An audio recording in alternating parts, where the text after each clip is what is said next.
નમસ્કાર. News of Gandhinagar daily headlines today. યુદ્ધ વચ્ચે જર્મની સરકારનો મોટો નિર્ણય, યુવાઓના વિદેશ પ્રવાસ પર પ્રતિબંધ. ઈરાનમાં ફસાયેલા ગુજરાતના 72 માછીમારો આર્મેનિયા જવા રવાના, 20 દિવસના વિઝા મંજૂર.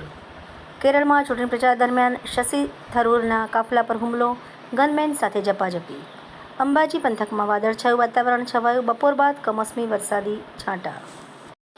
ધંધુકા ફેદરા રોડ પર હરિપુરા પાટિયા પાસે અકસ્માત, ડિવાઈડર સાથે અથડાતા કાર ભડભડ સળગી. સોસાયટીના મેન્ટેનન્સ બાબતે થયેલા ઝઘડામાં પડોશીઓ વચ્ચે મારામારી. તંત્રી લેખ, ભારતની સાયલન્ટ કિલર INS અરિદમન. સરકાર સેન્ટ્રલ આર્મડ પોલીસ ફોર્મિસમાં IPSને કેમ મૂકવામાં આવે છે? ભારત એકમાત્ર દેશ જેણે પોતાના નાવિક ગુમાવ્યા, હોર્મુઝ સ્ટ્રેટ ખોલાવવાની થયેલી બેઠકમાં રજૂઆત. LRDની 14 જૂને લેખિત પરીક્ષા, શારીરિક કસોટીમાં 2.63 લાખ ઉમેદવારો પાસ. ટ્રમ્પની વિવાદિત ટિપ્પણીથી અમેરિકા સાથેના સંબંધોમાં ખટાશ, રશિયાની શરણે સાઉદીના રાજકુમાર. ડૉક્ટર હેમલ કલ્પેશ રાવલ. ટેરોટની દુનિયા ભાગ 6 અવશ્ય વાંચો, જાણવા જેવો લેખ. એનોજી સાહિત્ય સરિતા ગ્રુપ. વિષય દ્રષ્ટિ, એના ઉપર સર્જકોની ખૂબ જ સુંદર વિવિધ સ્વરચિત રચનાઓ. સૂર્યમંગળ શનિની ત્રિગ્રહી યુતિથી તબાહી, જાણવા જેવો લેખ. યોગી એસ્ટ્રોલોજી.